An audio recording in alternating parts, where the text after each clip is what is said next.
Sounding. Welcome, Zach Lona, to the show, Crypto Media Friends. You're like one of the OG Crypto Media Friends, and so I'm very excited to have you because you've been on the board that we share for quite some time. Yeah, thanks for having me. No, I think that you came from the distribution conversation as well, right? Did you come from Alex's? Because we did a huge migration. We were a bunch of really frustrated filmmakers talking about this new frontier of crypto media and the potential there. And a bunch of us were just like, hey, like let's talk about this, off Alex's board because it was sort of it seemed like it was a bigger conversation. Was it? Were you part of that group that migrated over? I don't think so. I don't think I was. Yeah, not familiar with that part of the story. I think we found the Facebook group. My producer Anthony and I, when we were looking for ways to shill our film project, which intersects pretty heavily with crypto and the media space too. So we were kind of trolling around on Facebook and Instagram and Twitter to see where like-minded folks were going to be. So yeah, we happened around this group. And so your film wait, shit, sorry, I know it's like the hidden man. Oh, I'm blowing it. He lives in Hidden Lakes. It's common, because you have a universe here. This is the tough part, is you have this whole universe that you're creating. And it's new and it's indie, so no one knows what the hell it is in the first place. So there's a messaging thing that we got to sort out for sure. But I like the movie. I think you did a great job. That was your first directing effort, yeah? Thank you. Yeah, it was. How did that come about? So the idea I'd been messing with for quite some time. I think I initially had the idea of this cryptid called the Hidden Man, who's essentially just this blank slate meme, this monster that could be anything from a guy in a costume to an interdimensional alien living in this suburban forest preserve. That idea has pretty much stuck with me since I first had it in 2016, and then I think in 2018 I really started making a concerted effort to write it and produce it. Where shot a couple scenes in early 2018. Worked up the self-financing budget to shoot it in 2019. Edited it from there, and then it released earlier this year as a result of the NFT part. It was a great cast. Are you part of a collective of actors, or how did you bring that cast together? It was really fantastic. Thank you. Yeah, I'm repeatedly blown away by the talent that we had in there. All Chicago local talent. I actually knew Kevin, our lead, who played Oracle Joe. We went to high school together. My younger brother Lucas is also a lead role in the film. Go nepotism. And then the final lead, Sarah Kopp. I found her on Backstage. As luck would have it. So a lot of the people were sort of in our local Chicago network. There were even some people that my producer Anthony found who were in Chicago, but they had known each other previously in his home state of California too. So really grassroots kind of DIY local outfit as far as the cast there and the crew too. It always takes a village in a sense, and I think only other filmmakers can really truly appreciate sort of the struggle that is making a feature film. And I think further to that, it takes, sort of, I find you super intelligent because you have the mindset to not only be, doing the sort of the work that it takes to make a feature film, but you're also thinking in the, how do I distribute this? How do I share this with the world in a way that is, to me, it's groundbreaking. I think, you're actively thinking about whether that's the patron model or this model, which I really want to talk about, because I think the DAO model of holding IP, of holding assets is the future, and it's clear how fast that's coming. I mean, just in the past week, I think it's sort of like your project came, and then Head DAO broke, and all these great projects of just hey, we're going to hold on to assets and create a community around that. And so how did you come up with your version or your vision for that? Yeah, really, it's I joke with myself that all this crypto developments that we're doing, as far as the intersection between blockchain and film, it's all because no one wants to watch our movie and I'm too cheap to pay for a marketing budget.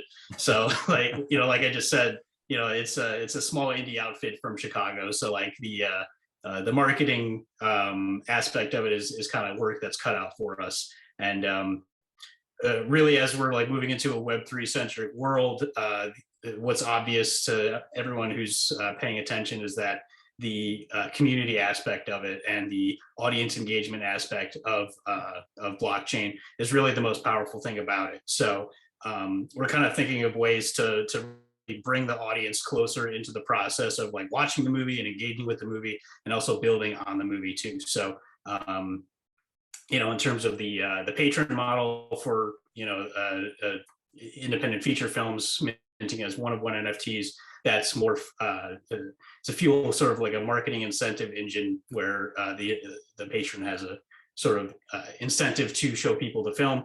And then this DAO that we're building too that just launched I think last week, it's a collectible DAO, kind of like Head DAO. Or everybody everybody launched last week. Everyone's like, DAO, this is what I do.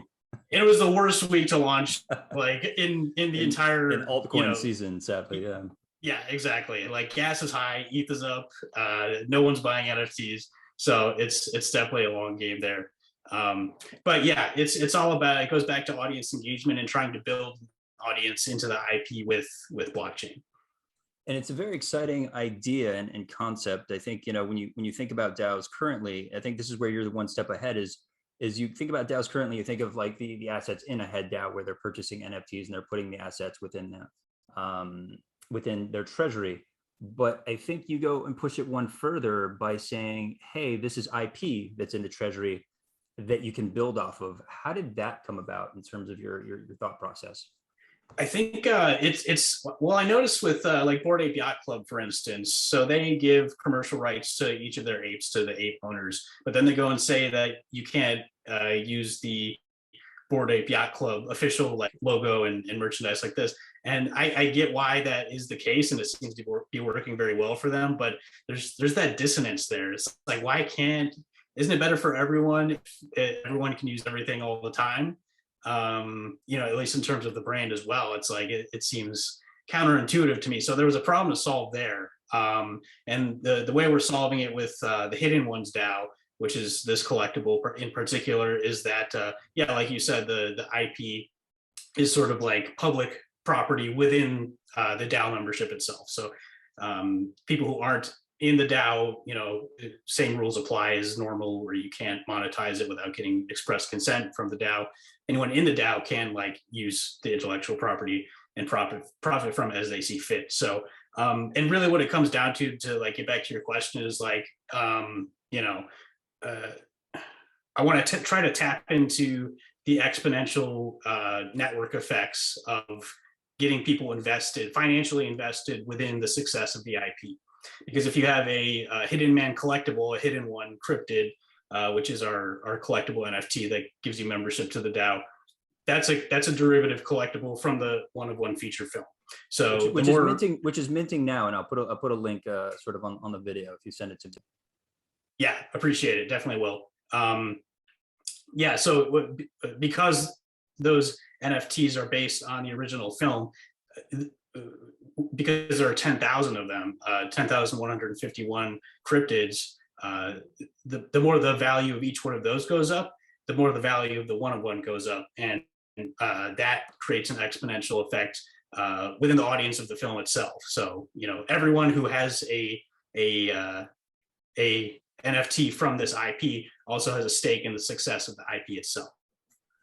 And so that's the thing is, I think that, you having created this, me having, read your white paper, we know a lot more about this than everybody watching right now. So if you could sort of walk us through, if I wanted to participate in this project, what makes it unique?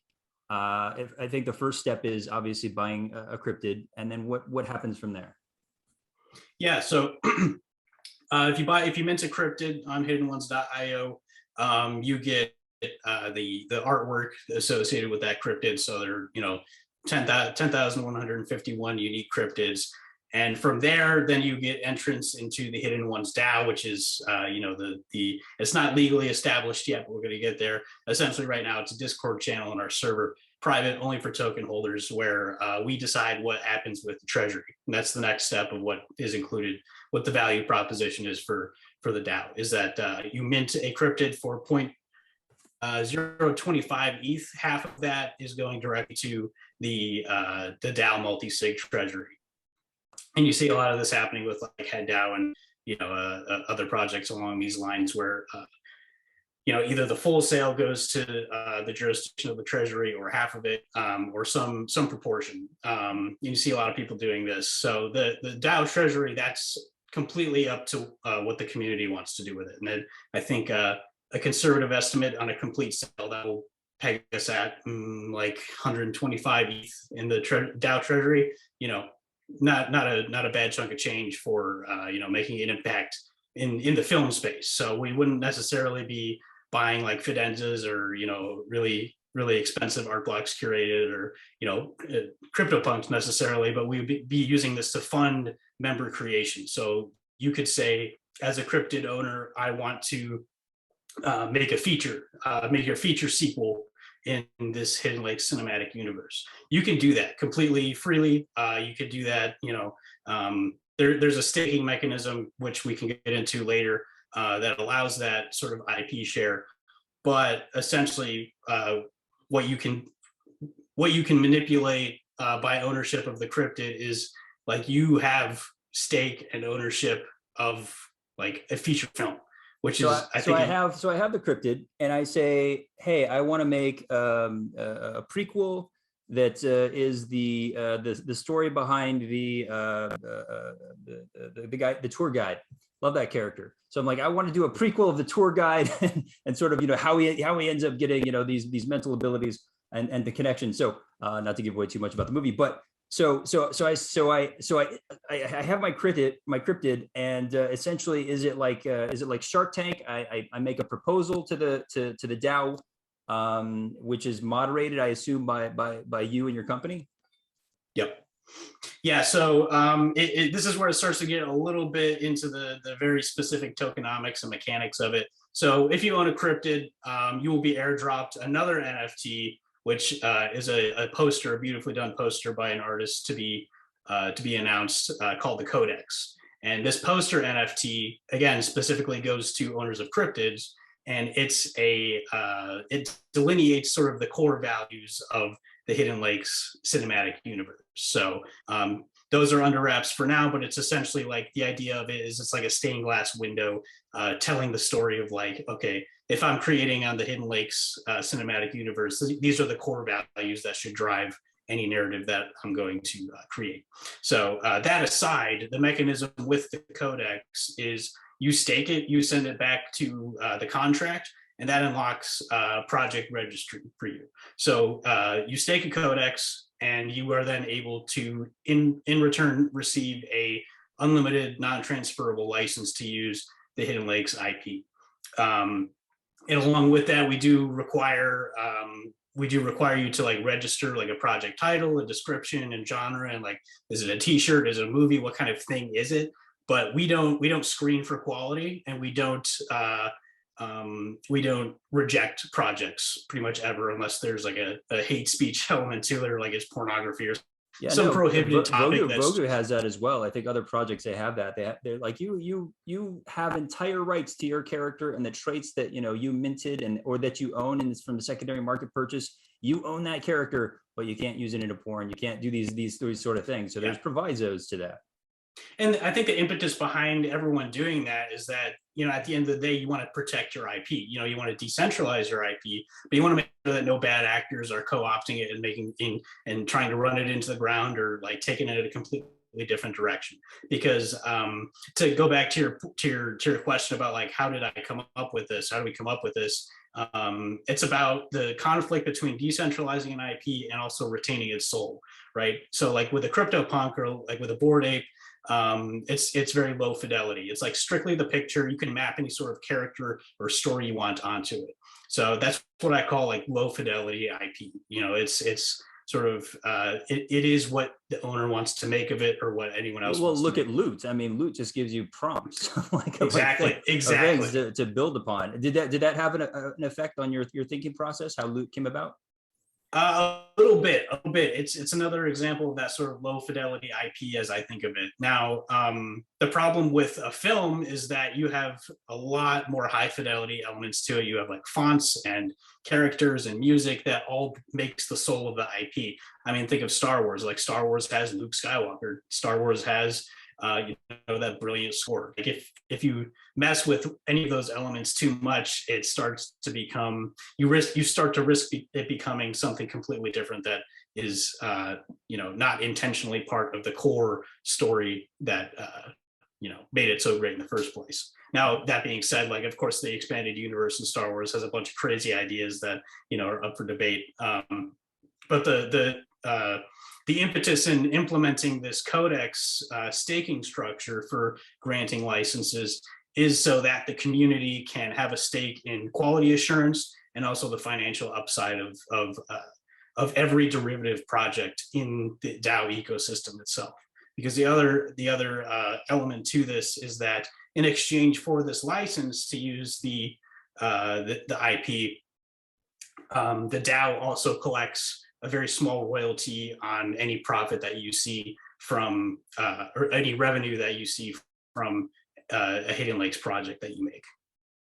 That's always, I think, been the discussion in our group, is like how to actuate that, right? How to get that piece that's out there that's maybe going to be part of traditional media.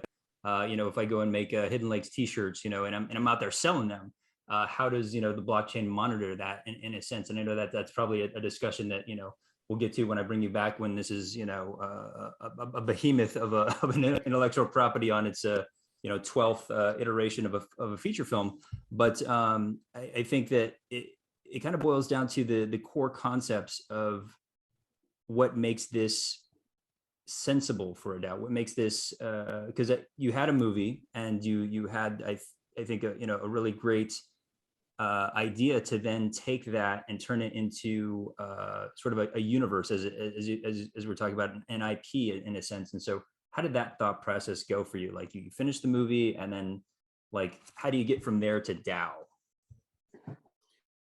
Yeah, it goes back to like lore of the movie that I built into it, like going back to 2016. And each of these characters have like an entire 2-page single-spaced Word document backstory that goes really in depth into what this character is all about, and what happened to them before this film. It doesn't even show up in the film at all, but I wanted to give those to the actors so that they had that lore in their head. So to me, this has always been like a cinematic universe. It's always been much more than just the strict feature film aspect of it.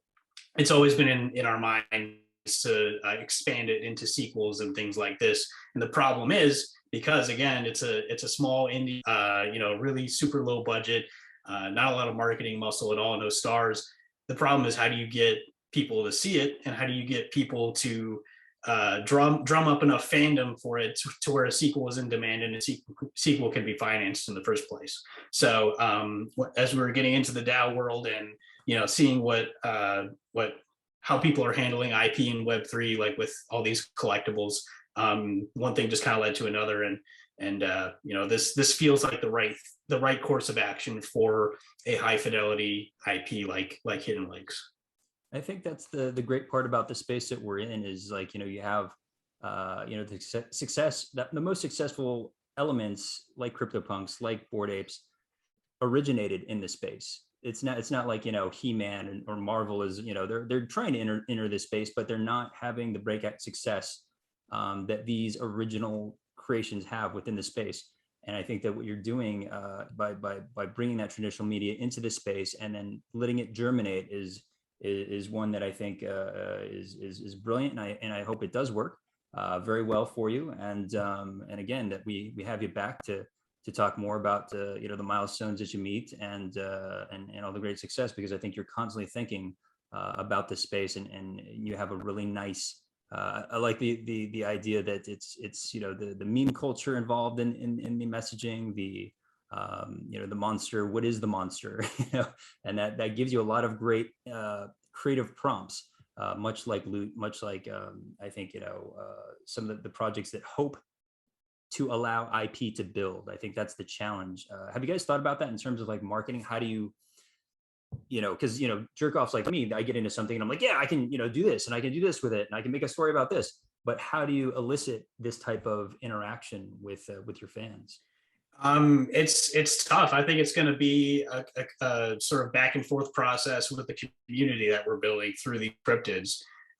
It's sort of an opportunity to let the fan base define for itself, the aspirations of the IP, because of the other half of the sale, one half is going to the DAO, the other half is going to be funding our production company, which we're going to use to do more traditional marketing around the film and around the cinematic universe to essentially drum up support and demand for more member creations. So again, going back to the fact that it's a small indie, we need marketing, we need budget for marketing muscle to make give it a head start, the film a head start to have some mainstream legs. And once it has mainstream legs outside of the crypto space, suddenly we have an entire community of cryptid holders with teaming with ideas to expand the IP them for their own sort of benefit, where they can profit off of it. We hope to build a self-fulfilling sort of feedback loop of value creation. So there could be up to 10,000 different people creating Hidden Lakes media, merchandise, games at the same time. So the bull case for that is, it's insane. Like this time next year, there could be hundreds of pieces of media in the Hidden Lake cinematic universe. And all of those pieces of media are also, members have a stake in the success of each and every one of those derivatives through the DAO royalty share. So that's what you get in exchange for being a member of the community, is that you do have to go through, a certain revenue split and also some decentralized QA measures, but you get to create on this aspiring AAA IP freely and monetize it with the support of the entire community. So it's really going to be like a ground up, bottoms up, grassroots sort of marketing tactics, I think. Well, that's the opportunity that I think you're offering here. You're very nice and you're very humble about having this be an indie film, but it's a film. And what you're doing is you're offering your film as the shoulders in which other creators can then stand upon. So exactly. Somebody coming out of film school who has not made a feature, who has not, has no experience, can sort of say, oh, I want to do a short film based upon something I think is fun here. Or I want to create a story. I want to do a novelization because this reminds me of something that happened to me as a kid.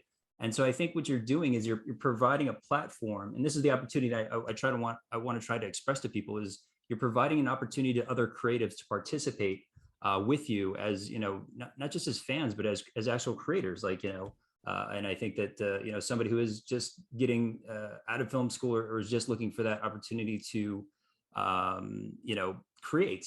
This is that, not just in, hey, let me come up with the idea, because this is what's happening in other boards and other projects as well with some of my friends is they're starting to get paid for their writing. They're starting to be like, hey, like I really have a great idea for this, and then that project would be like, great, here's like an NDA and but come and write for us or create your project. And we're going to grant you, this amount of money from the treasury. And so you're creating a sense, a small production company built on intellectual property that has a richness to it. And that's what I think I really appreciate about the project. And so, again, I hope it does well. And please keep us posted, Zach. I'm super excited about this. Yeah, absolutely. Like it's excellent to hear you say that. You almost were even more succinct in conveying the core idea of the thing than I am. Like we're still trying to get through a lot of this messaging, and it's there's so much going on with it. It's really hard to whittle down the what's going to be the most effective messaging at this juncture because it's so early. So yeah, I appreciate those thoughts and for your support too. It's an honor.